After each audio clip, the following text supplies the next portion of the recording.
प्रभु यीशु मसीह के नाम से और एक बार इस नए दिन के लिए मैं प्रभु को धन्यवाद देता हूँ।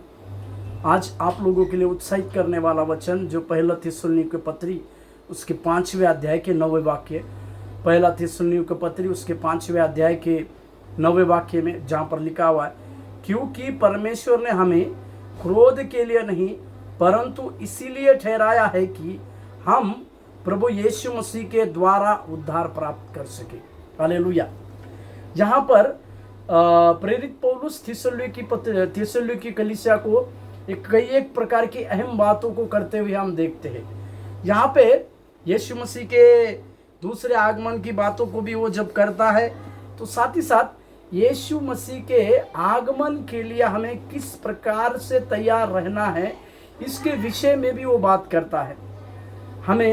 हम जानते हैं कि यीशु मसीह का आगमन निकट है, तो उस आगमन की तैयारी करने के लिए हमें किस प्रकार से परमेश्वर के लिए तैयार रहना है, इस विषय को जब प्रेरित पौलुस कहते हैं तो एक बहुत बड़ी बात को कहता है कि परमेश्वर ने हमें बुलाने के कई एक प्रकार के कारण हैं। इसमें से वो एक प्रकार के कारण की जिक्र यहाँ पर करता है कि परमेश्वर ने हमें क्रोध के लिए नहीं बुलाया है।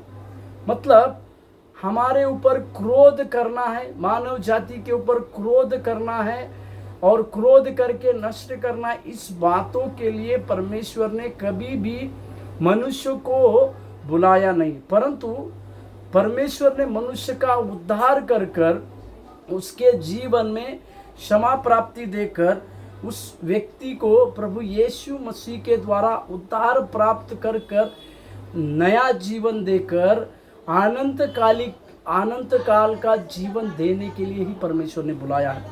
मेरे प्यारो, इसी के लिए पौलुस कहते हैं कि हम उस क्रोध से बचना है, उस प्रभु यीशु मसीह के आगमन के उस क्रोध से अगर हमें बचना है तो हमारे ऊपर प्रभु यीशु मसीह के उद्धार की मोहर लगने की आवश्यकता है। और ये मोहर, ये उद्धार की बातें हमारे जीवन में बड़े कार्य करती है। इसी के लिए आपका और मेरा बुलाया जाना ये यीशु मसीह के उद्धार के लिए है। उस यीशु मसीह का उद्धार प्राप्त कर कर हम अपने जीवन की शुरुआत करेंगे तो अवश्य उस आने वाले क्रोध से हम बचे रहेंगे। यही हमारी एक तैयारी हो सकती है। इसी के लिए उस क्रोध से अगर हमें बचना है तो हमें उस यीशु मसीह के उद्धार की बातों को स्वीकार कर कर अपने जीवन की और आगे बढ़ाना है। प्रभु आपको आशीष दे।